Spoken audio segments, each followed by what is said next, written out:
निजाम आखिरी है, जुल्म की जहां हो कसरत वो निजाम आखिरी है। कोई पी के मस्त झूमे, कोई बूंद बूंद तरसे, यही निजाम में कदा है तो ये जाम आखिरी है। आज ये हालात देश के हो गए कि देश का नौजवान नौकरी को तरस रहा है, देश का किसान फसल के दाम को तरस रहा है, देश का व्यापारी तरस रहा है कि किस तरह से उसका व्यापार चले। आज चारों तरफ हाहाकार है और चाकार मचा है अंबानी के घर में, चाकार मचा है अडानी के घर में।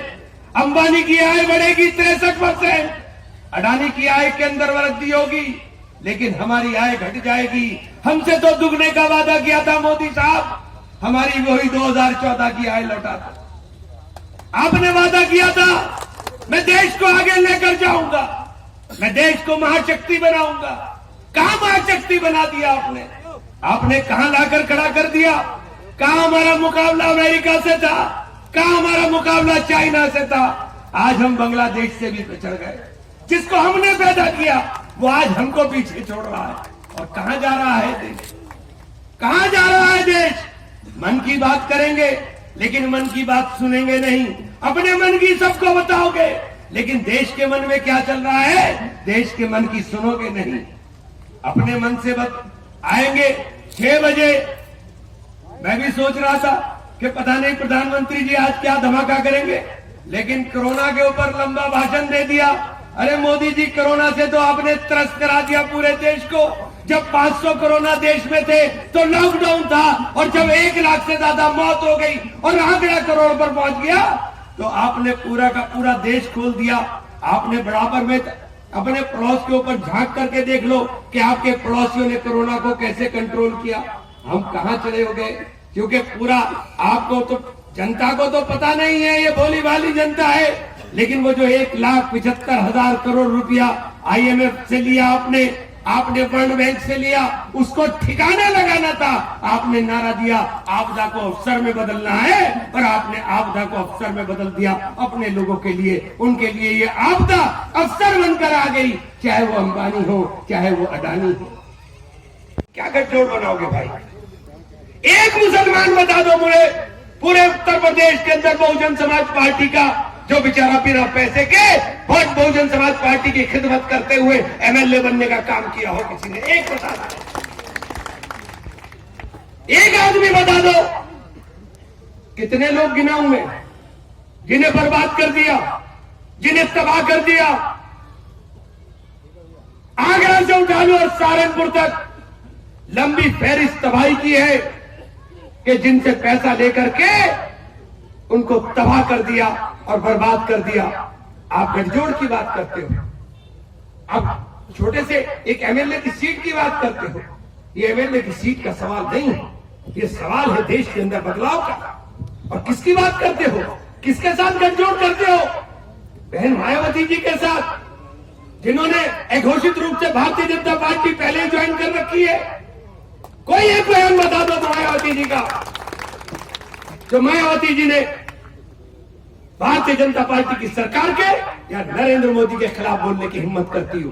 जो स्क्रिप्ट भारतीय जनता पार्टी लिखकर भेजती है उसी स्क्रिप्ट को मायावती जी पढ़ने का काम करती है। आप उनके साथ गठजोड़ की बात करोगे? जब सरकार थी मायावती जी की, मैं निर्दलीय जीत कर गया था, मेरे पास भी बहुत लंबे चौड़े ऑफर थे, लेकिन मैंने स्वीकार नहीं किया था। लड़ता रहा मैं उनके साथ, क्योंकि हम समझते थे कि मायावती जी, क्योंकि ये कोई पार्टी नहीं है, ये तो लुटेरों का एक जमवाड़ा बना हुआ है। पैसा लूटो, जिसकी जेब में पैसा है वो जाकर पैसा दे आएगा, फिर उसका मतलब नहीं रहता है किसी चीज से। जो पैसा देकर वोट ला रहा है उसको आपके किसी तकलीफ से कोई सरोकार नहीं है।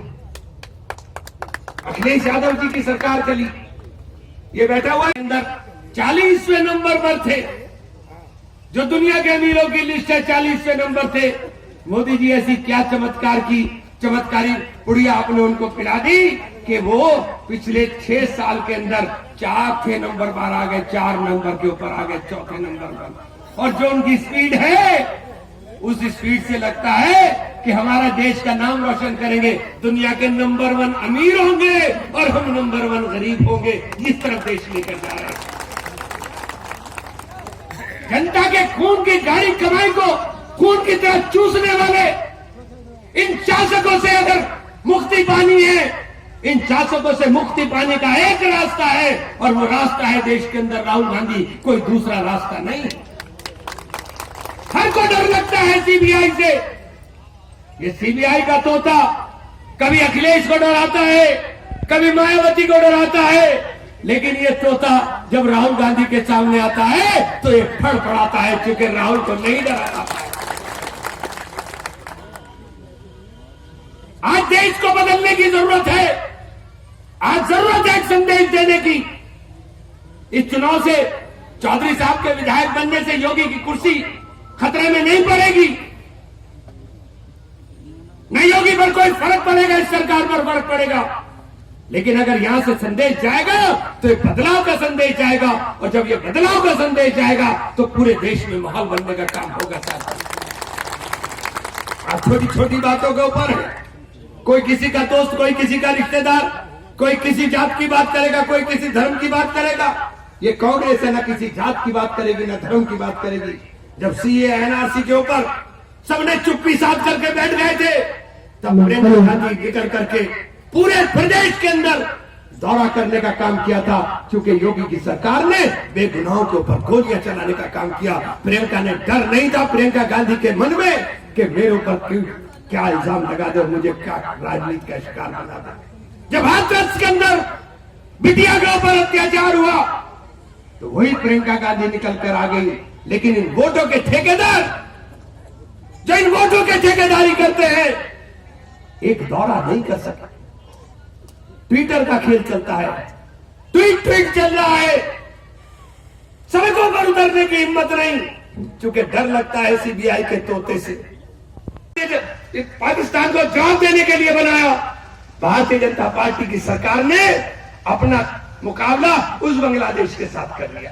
कहा हम चाइना और अमेरिका की बात करते थे, कहा हम बांग्लादेश से भी पीछे आ गए। कहां गए हम? हमसे बात करते हैं, हमने देश को क्या दिया? ये बैठे हुए हैं सब लोग मोबाइल लेकर के चला रहे हो। ये जो संचार क्रांति है, ये 1987 के अंदर राहुल गांधी का सपना था, वो राजीव गांधी का सपना था। राजीव जी ने सपना देखा था मैं 21वीं सदी में देश को लेकर जाऊंगा, मैं कंप्यूटर लेकर आऊंगा। तुमने क्या किया? तुमने दी नफरत, तुमने दी नफरत। जहां मुसलमान हो मुसलमान से नफरत करो, जहां मुसलमान ना हो मुसलमान के अलावा दूसरी जाति हो आपस में वो नफरत करो, कई क्षेत्रवाद पर नफरत करो।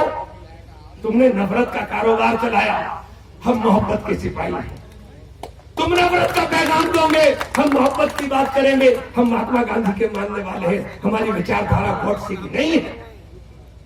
कैसी बदकिस्मती देश की है कि गॉडसे का भी महिमा मंडन देश के अंदर होने लगे। एक ऐसे संत की हत्या करने वाला हत्यारा, इस देश के अंदर आतंकवाद को परिभाषित करने वाला पहला व्यक्ति, आजाद हिंदुस्तान के अंदर पहला व्यक्ति जिसने हिंदुस्तान के अंदर आतंकवाद को पैदा करने का काम किया, नाथूराम गॉडसे। उस गॉडसे की भी महिमा मंडन होने लगे और देश का प्रधानमंत्री केवल कहे कि मुझे पसंद नहीं। अरे पसंद नहीं, फांसी पे चढ़ा दो ऐसे आदमी को जो महिमा मंडन करे नाथूराम गॉडसे का, अपमान करे महात्मा गांधी का। इसलिए आपसे कहना चाहता हूं कि बदलाव का वक्त है। इस बदलाव के वक्त के अंदर बुलंदशहर के लोगों, तुम्हें मौका मिला है, आपको मौका मिला है कि जवाब दे दो, देश के अंदर ये मैकाम दे दो कि इन फांसीवादी लोगों के साथ अगर कोई मुकाबला कर सकता है तो मुकाबला केवल और केवल कांग्रेस कर सकती है, राहुल गांधी कर सकते हैं, प्रियंका गांधी कर सकते हैं। और आने वाले चुनाव में एक एक वोट साथियों, एक एक वोट हाथ के निशान पर देकर कांग्रेस को ताकत देना काम करे। बहुत बहुत शुक्रिया।